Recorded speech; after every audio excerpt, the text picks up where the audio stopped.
você de Passos, sul de Minas, Brasil e o mundo. Desde 2013 informando você ligado com a gente.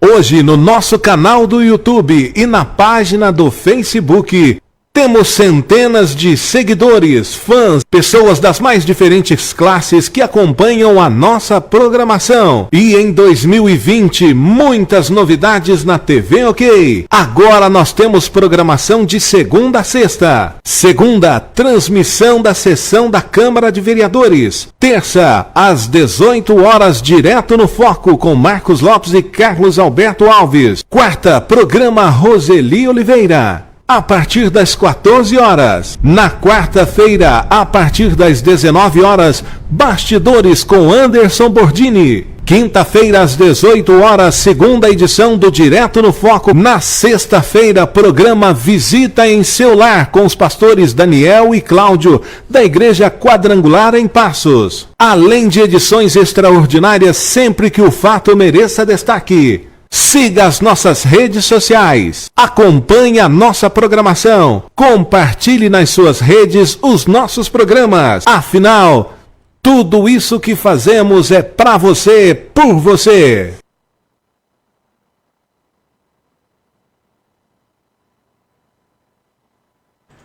Um abraço para você ligado com a gente, com muita dificuldade, estamos chegando. Hoje, terça-feira, dia 14/1, são 18 horas e 22 minutos, mas no próximo programa eu tenho certeza que vai dar tudo certo. É verdade ou não é, meu amigo Carlos Alberto, tudo bem?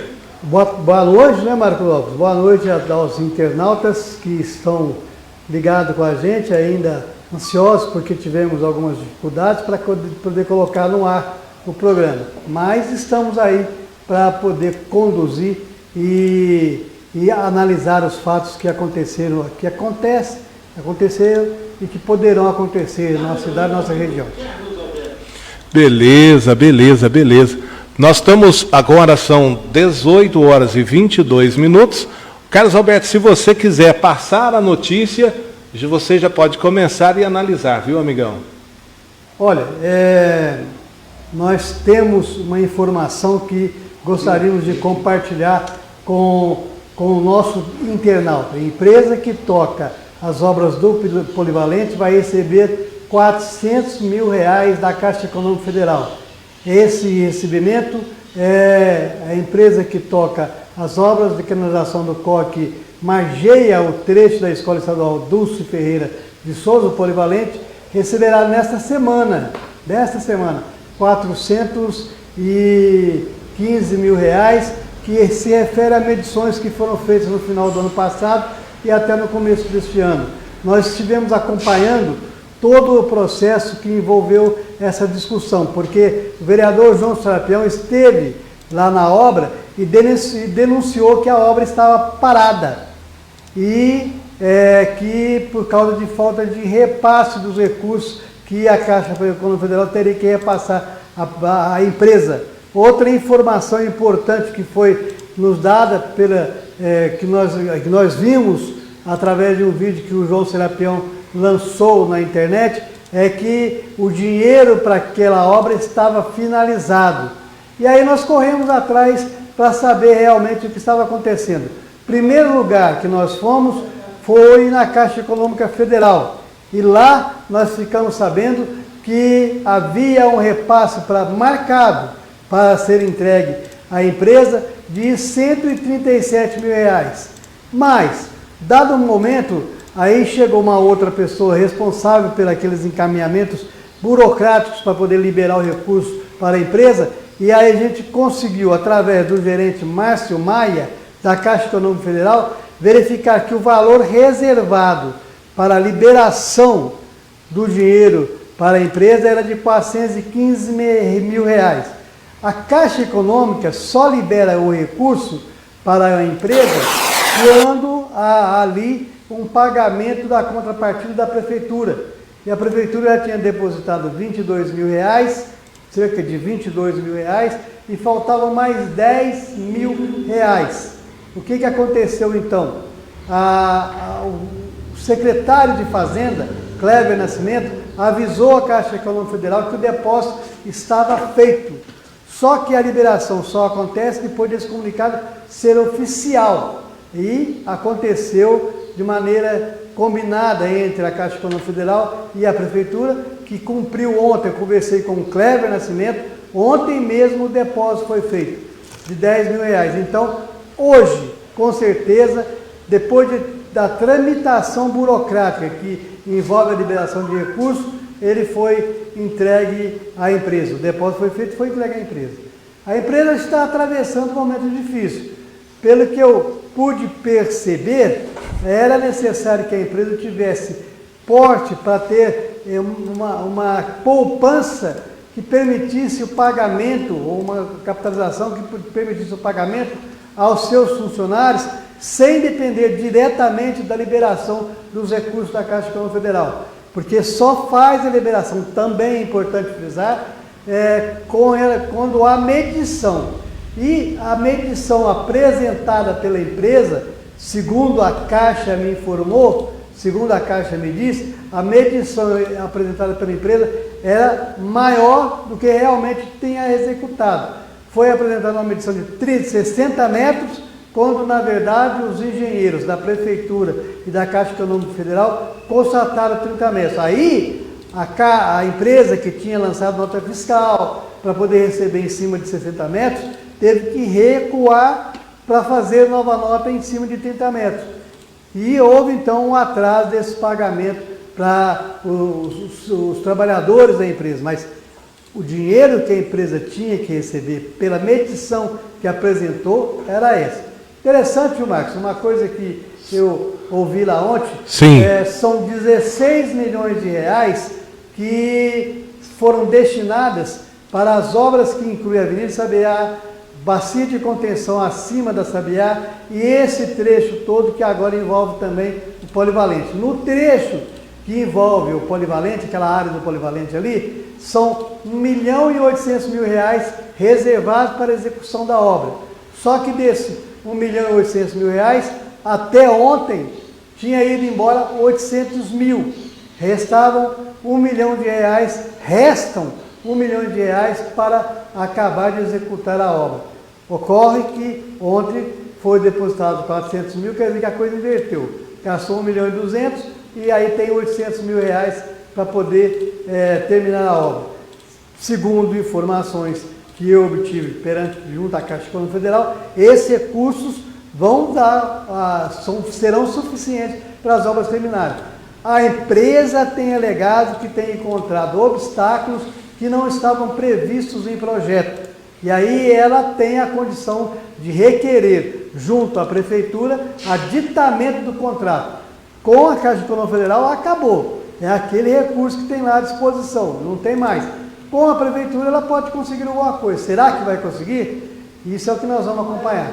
Mas o que acontece ali é resultado de uma coisa que já vem acontecendo antes. Então, é a terceira empresa que está lá tentando terminar a obra, e são empresas que não têm o porte necessário para segurar o momento em que a Caixa Econômica não pôde, ou por problemas burocráticos, não transferiu o recurso para ela. Certinho. Nós estamos então com o Carlos Alberto hoje aqui na sua análise, no seu comentário, e é claro, trazendo esta notícia, esta informação.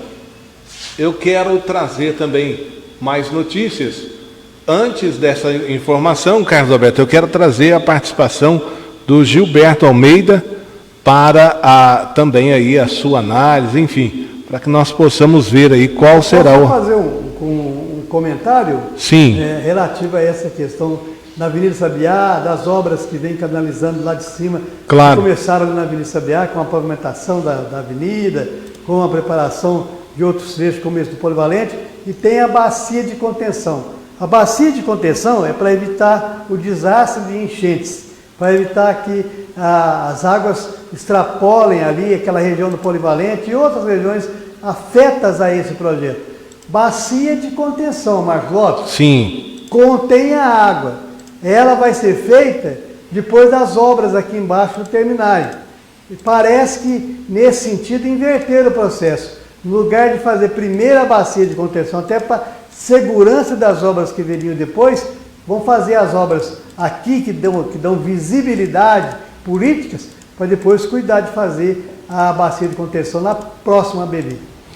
Carlos Alberto, vamos adiantar aqui, ó, na quinta-feira, na próxima edição do programa Direto no Foco, eu só vou pedir para você tirar a garrafa de água aí um pouquinho para a sua direita. Isso. Não tem problema não. Carlos Alberto cuida aí do visual da mesa. Carlos Alberto, quinta-feira tem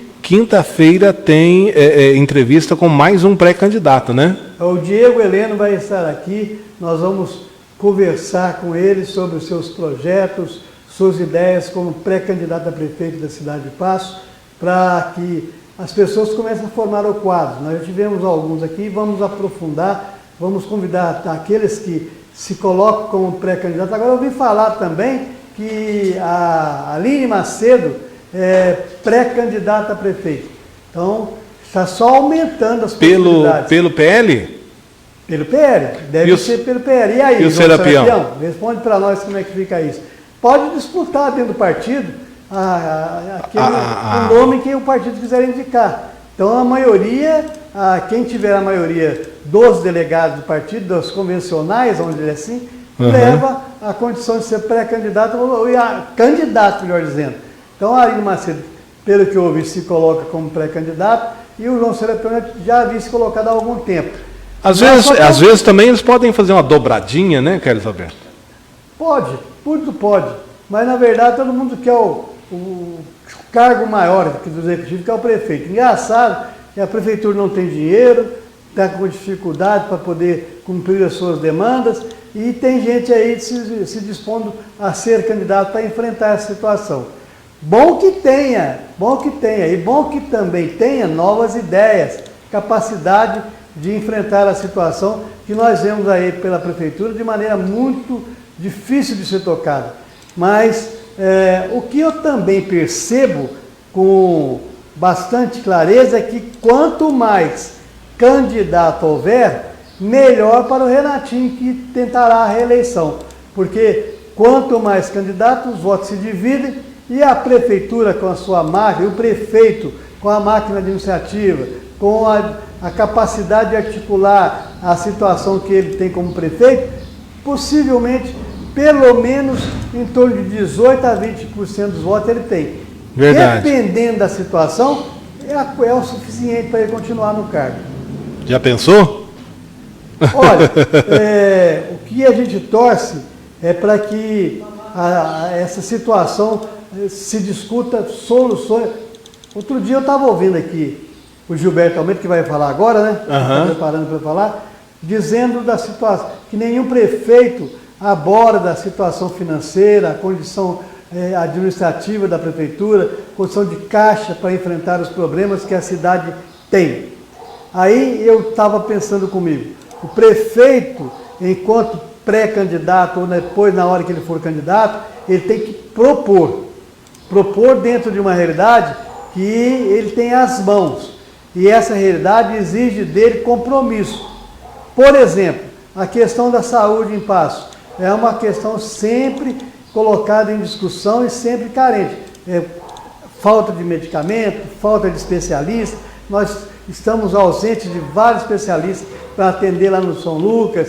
A condição de ver um hospital da mulher parado, sem perceber nenhuma ação por parte de quem deveria ter ação e resolver, que é o nosso prezado deputado estadual Cássio Soares, que poderia pôr aquilo para funcionar. Aquilo lá foi feito, aquilo lá projetado para atender a saúde, demandas relativas à saúde. Falaram até em criar uma clínica de especialidades, mas como criar uma clínica de especialidades se o São Lucas agisse para isso? Então, vão se embolando as coisas e as promessas ficam caindo no esquecimento, o povo não esquece, reclama. E aí vem o lado negativo que as administrações acabam assumindo. Na verdade, o que a população espera é que a sua expectativa seja atendida. Nós já ouvimos vários candidatos a prefeitos prometerem mais unidades de pronto atendimento na cidade. Um ligado à área da aclimação, outro ligado à área dos Coimbras, outro ligado à área onde está ali o Santa Luzia, aquela região, para resolver o problema da saúde. Assume e vê que não tem condição de fazer, no lugar de buscar outras soluções, que resolvendo o que é o importante para a população, se tem ou não tem condição de fazer as unidades de pronto atendimento é outro problema, mas resolver, encontrar saídas, fazer mutirões, colocar os médicos à disposição, buscar saídas para ter mais remédios, ter mais especialistas, funcionando aonde puder funcionar. Desde que a população tenha acesso, resolve-se o problema. E aí vem o lado positivo da avaliação para o prefeito, porque ele não precisa, talvez, construir aquilo que ele falou que ia construir, talvez não tenha mesmo condição de fazer, mas resolver e enfrentar o problema é obrigação de quem está no poder. E a gente não vê nenhum prefeito fazer isso na hora que assume. Se envolve naquele emaranhado que a prefeitura apresenta, de puxa-sacos, de demandas, de atendimento, de tentar agradar fulano, beltrano, e a população que mantém o poder, que paga imposto, fica sempre a ver navios. É isso que nos deixa muito perplexos com relação à ação que o homem público deveria ter como olhar prioritário. Entender que ele está ali que ele é um cidadão empregado da população. Ele era nosso espectador, mas como eu o conheço, irrequieto como sempre, ele eu acho que não curtiu muito essa fase, digamos assim, não muito ativa. Então nós vamos trazer ele para o outro lado, de forma ativa, a sua análise, as suas ponderações são muito importantes. Nós vamos aqui direto dos nossos estúdios da Web. E agora, mais uma vez, na Web TV OK, a hora e a vez da participação dele, que ama Passos, deixou aqui a sua marca, o seu trabalho, o seu esforço para uma cidade melhor, e agora está galgando novos caminhos lá em Belo Horizonte, meu amigo Gilberto Almeida. Ô Gilberto, boa tarde para você, um grande abraço, tudo bem? Tudo bom, Marcos? Prazer falar com você e com os ouvintes, os telespectadores. Você está na capital mineira ou está na região metropolitana aí? Não, eu moro em Belo Horizonte mesmo. Legal. E tá atuando na área política? Não tem atividade política, não. Só como cidadão eu gosto de dar meus pitacos, mas a minha atividade é ligada à iniciativa privada. Legal. Gilberto, eu quero agradecer você pela participação e pedir a sua análise com relação a dois fatos que acontecem aqui em Passos. Na época que você estava aqui como chefe de gabinete do prefeito Nelson Maia, eu lembro que vocês tiveram uma atuação muito contundente na área da confecção. E Passos, durante muito tempo, ficou conhecido como a cidade da moda. Hoje, talvez não por vontade das lideranças políticas, talvez por uma interferência da economia, principalmente da China, essa ideia fecharam muitas fábricas e hoje Passos não é mais conhecido como a cidade da moda, reduziu muito a confecção, a indústria têxtil. Mas despontou um outro segmento, que é o segmento de móveis, e está exportando tecnologia e beleza, e uma grande parte do impulsionamento da economia da cidade se deve a esse setor. Mas eu, como já vi essa história acontecer, e no caso das confecções, eu tenho o mesmo medo que aconteça com os móveis. Então eu queria a sua análise com relação à questão da indústria têxtil na cidade de Passos, o seu declínio e a possibilidade das lideranças trabalhar para que não aconteça o mesmo no setor de móveis, Gilberto. Olha, o poder público municipal tem os seus limites para atuar nessa área, principalmente quando, como você mesmo falou, fatores econômicos, fatores comerciais, até de comércio exterior, interferem diretamente. Qualquer setor da economia é afetado por isso. Mas Passos tem a sua vocação na área das confecções e certamente ela haverá de retomar. E até hoje, enquanto pessoas, quando eu falo de Passos, a Avenida da Moda, quero ir lá e tal. O poder público naquela época, na época do prefeito Nelson Maia, fez aquela grande reestruturação, aquela recuperação da Avenida da Moda, e aquilo foi um fator, um vetor de desenvolvimento. Agora, essas questões, hoje, por exemplo, a questão dos produtos chineses, já começa a ter uma regressão em relação à qualidade. O mercado, a produção também precisa ser reestruturada. Agora, com relação à indústria moveleira, que para muita alegria tem se desenvolvido, crescido, e passa também a ser conhecida por essa atividade econômica, talvez seja mais difícil de ter interferência externa da globalização. Mas é preciso também que o poder público, a exemplo do que foi feito na Avenida da Moda, continue, persista, se tiver, continue a apoiar esse tipo de atividade. Eu soube que os próprios empresários estão realizando um condomínio, que vão construir um novo distrito industrial ao lado do Distrito 2, nas proximidades do aeroporto José Figueiredo. O poder público deve, eu presumo, não tem informações maiores, deve estar presente também. O que a gente tem que pensar é que enfrentar o mundo globalizado é fácil. E as soluções inovadoras, as soluções... Por exemplo, a questão das confecções. Na época, o SEBRAE fez um estudo enorme com as indústrias de confecções, e aquelas que entraram no projeto e que obedeceram e seguiram as orientações, elas fizeram melhor, mesmo durante o período de crise. Quando a Teca veio para Passo, eu me assustei muito, porque eu imaginei que a Teca veio para Passo, é terra onde tem muitos trabalhadores na área confeccionista. Um dos problemas que um dos dirigentes da Teca falou é que a mão de obra existente em Passo era muito carente de uma capacitação maior. E é exatamente nesse ponto que o poder público precisa e deve atuar, tanto diretamente quanto em parcerias. É preciso que isso aconteça também na questão desse novo campo que está crescendo na cidade, que está se desenvolvendo tanto na cidade, não fique só às custas do empreendedorismo daqueles que trabalham nessa área, mas também o poder público como incentivador, o poder público como corretor das questões, fomentador da atividade econômica. Isso é um processo. Agora, livrar das interferências e das diversas alterações econômicas do mundo cada vez mais globalizado exige tecnologia, exige capacitação, exige produção de bem de qualidade.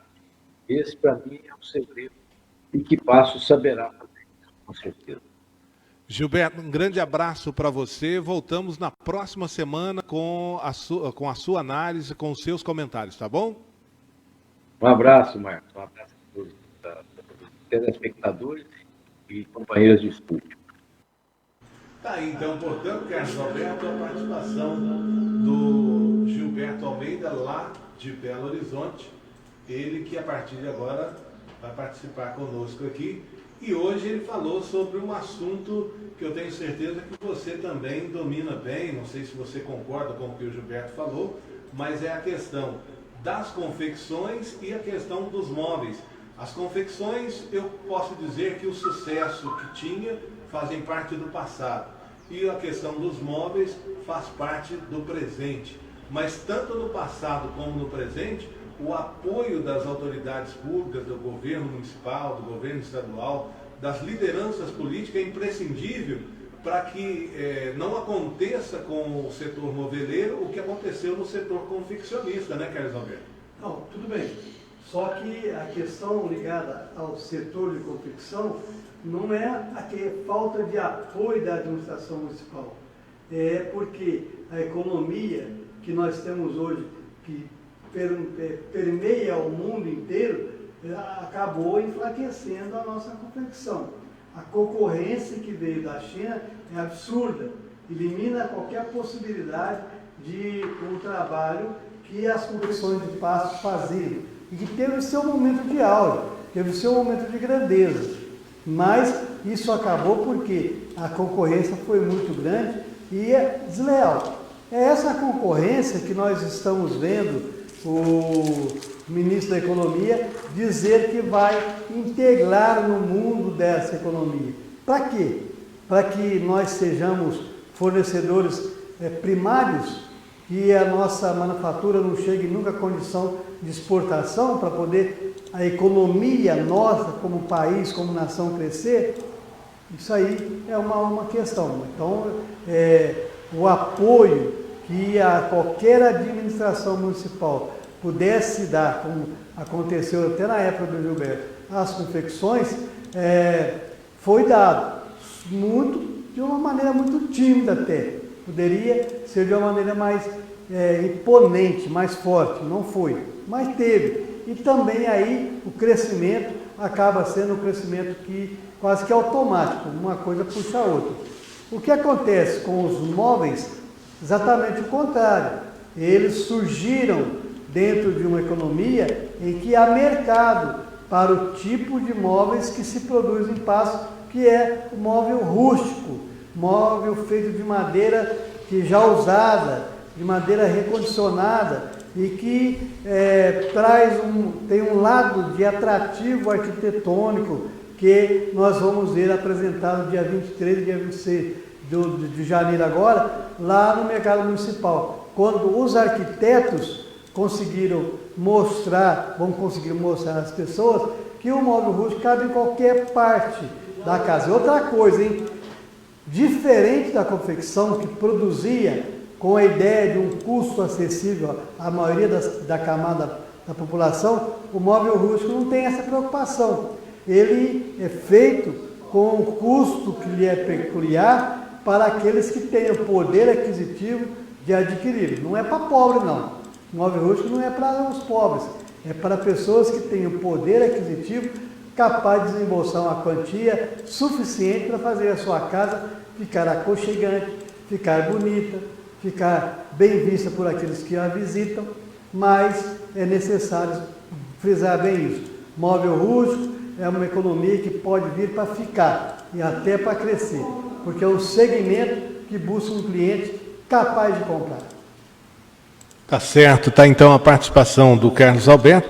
Carlos Alberto, o que eu tinha aqui já esgotou, mas você tem uma outra matéria, você tem uma outra notícia, então fique à vontade para nesse último bloco, no encerramento, você não só trazer a notícia, mas também fazer a sua análise, meu amigo. Eu vou voltar ao assunto dos móveis rústicos, que é importante dizer que a Prefeitura aprovou agora a expansão imobiliária da cidade, fez uma expansão para que a área urbana cresça, e nesse local parece que há uma reserva para a construção de um distrito industrial para os móveis rústicos. Então o setor moveleiro vai ter um lugar para se expandir. Hoje, o local que ele está situado, que ele está localizado lá no Serra das Brisas, é um tormento entre eles que querem produzir e os moradores que querem sossego. Então, aquilo ali acabou virando um problema sério para a administração. Criaram uma área mista, chegou-se a pensar nisso como forma de sair, de estabelecer regras.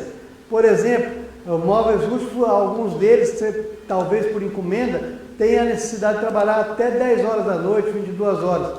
E isso é um tormento para a vizinhança, que quer sossego, que quer descansar, que quer amanhecer para o trabalho no dia seguinte. Nem todos que estão ali morando no Serra da Brisa trabalham com indústria de móvel rústico. Então, essa questão existe. E a ideia da expansão imobiliária é importante para abrigar o setor moveleiro. Então, aí sim, é um apoio eficaz que a Prefeitura está fazendo para que as confecções nunca tiveram.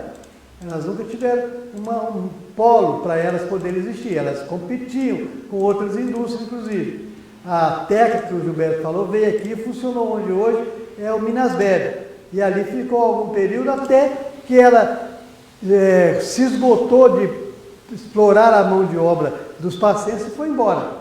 Porque qual é o argumento que ela Web TV. Qual é o argumento que ela usa para poder ir embora? Da TV, ok. Não é muito claro, mas é só a gente perceber que a coisa que aconteceu aqui foi falta de espaço para o setor de confecção crescer também. Quem sabe os móveis úteis venham a ser um poder forte na economia passense, na geração de emprego e na geração de renda, que é importante para a nossa economia. Isso tem que dizer. Mas eu queria dizer também uma coisa que tem se discutido muito aí, e nós temos visto diversas opiniões a respeito, contraditórias. A questão do juiz de garantia. Eu vi uma notícia hoje que o Tribunal de Justiça de Minas Gerais vai implantar o juiz de garantia em Minas. E o presidente do Tribunal de Justiça de Minas Gerais elogia as escâncaras a ideia de se ter o juiz de garantia. E é importante mesmo que esse juiz exista no sistema judiciário do Brasil. A ideia de que ele custa dinheiro para poder ser instalado pode ser verdadeira. Alguma coisa vai custar, não é de graça. Mas verdade. O juiz, o presidente do Tribunal de Justiça de Minas Gerais, está dizendo que é possível implantar esse sistema com juiz de garantia sem grandes custos para o Estado. E é importante que tenha o juiz de garantia para que vícios, erros que o juiz que investiga, que prepara a ação para a sentença final, não fique absoluto numa possibilidade de analisar, de investigar e depois de propor a punição. O que eu acho nisso, Carlos Alberto, é a questão da possibilidade, que existe a teoria e existe a prática. Hoje falta juiz. Com o juiz de garantia, não vai haver magistrado disponível para tanto, principalmente nas pequenas cidades, né? Como vai resolver essa situação quando se coloca a questão econômica como peso fundamental para que ele não exista? É uma coisa a ser pensada e analisada, mas que é possível fazer articulações... Ok, há 6 anos em atividades, procurando levar no... Um caso, vamos supor, vamos fazer um exemplo prático para as pessoas entenderem o meu raciocínio. Nós dois somos juízes. Eu tenho sobre a minha mesa diversas ações que eu tenho que investigar. Eu investigo. Eu faço o trabalho de investigação daquelas ações que me são propostas. Você, do mesmo modo, tem as suas ações, que você tem que analisar e investigar. Na hora de julgar, a gente troca de mão. Eu pego o material que você investigou e vou vou propor a pena que cabe àquela situação. A mesma coisa, aquele material que eu investiguei, você vai avaliar e vai fazer a sua investigação. Aí fica isento, não fica viciado. Quem defende que o juiz de garantia não deve existir é porque não sabe explicar as situações em que se envolveu. Eu estou falando aqui de uma maneira oculta, mas não vamos fazer isso não. Muito ruim quando a gente faz dessa forma, pensa dessa forma. Vamos falar o caso concreto, que a gente tem notícias de divulgação, de denúncia que aconteceu com o Sérgio Moro em Curitiba, que ajudou os promotores do Ministério Público Federal a montarem uma ação para condenar um cliente, que no caso era o Lula. E a gente fala aqui do caso que era o Lula porque a gente quer pensar que a justiça tem que ser para todos. Ela não pode funcionar desta forma tendenciosa. Se fizer isso, ela não é uma justiça, é uma lei de talião, condenando assim a bel prazer do julgamento de uma pessoa que usou de metodologias que se houvesse um juiz de garantia, seriam desmentidas. Então, a gente posiciona, nós temos a nossa visão para que isso aconteça de uma maneira que a justiça realmente se faça, e não a justiça se torne um instrumento de calúnia, de condenação indevida. Então, juiz de garantia é possível sim, sem essa falácia de que se existe um juiz naquela cidade, tem que existir mais 3 para poder cumprir o papel que ele diz. Não, se a comarca existe e ela tem mais de um juiz, isso aí pode ser feito articulado dentro da própria comarca. Tá certo, tá? Então, a participação do Carlos Alberto Alves. Ô Carlos Alberto, eu quero, antes de encerrar, trazer aqui e jogar para você analisar, mas eu confesso que estou te pegando aqui de surpresa. É que ontem eu vi uma matéria muito importante, que eu achei muito interessante, que os vereadores aprovaram na cidade de Pouso Alegre uma lei que coloca como fim o apostilamento. Na reforma da Previdência, isso já está definido, mas é necessário que os municípios criem essa lei. E o apostilamento, para quem não sabe, por exemplo, uma pessoa trabalha como pedreiro e ganha lá na prefeitura R$1.000. Aí o prefeito chama ele para assessor especial, de 1.000 ele passa a ganhar 3.000. Quando ele sai, ele continua, mesmo se ele voltar a ser pedreiro, continua apostilado, ou seja, ele continua ganhando aquele salário antigo. Então, a lei de Pouso Alegre, ela coloca que o apostilamento deve ser feito somente enquanto a pessoa estiver no cargo. Saiu, por exemplo, o cara ganhava 1.000, foi assessor especial, passa 3.000, quando ele sai daquele cargo e volta para o outro, ele volta a ganhar normalmente.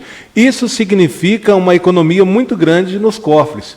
E hoje, com esse momento difícil na economia, fala-se muito em economizar dinheiro. Você acha que o apostilamento seria também importante aqui em Passos, ou essa lei ou essa regra já existe? Você tem conhecimento, Carlos Alberto? Não, o conhecimento que eu tenho é interessante isso aí, porque é uma excrescência no poder público municipal a tal do apostilamento. Você exercer um cargo de confiança por determinado período, depois o prefeito sai ou você perde a condição de cargo de confiança, volta para onde você estava. Se você cumpriu um determinado tempo, virou apostilamento. Isso tem que acabar mesmo. Isso não pode existir de modo nenhum, porque é sangria dos cofres públicos, com certeza. E aqui em Passos, o Ataíde, quando foi prefeito, acabou com o apostilamento. Não sei se você se recorda disso.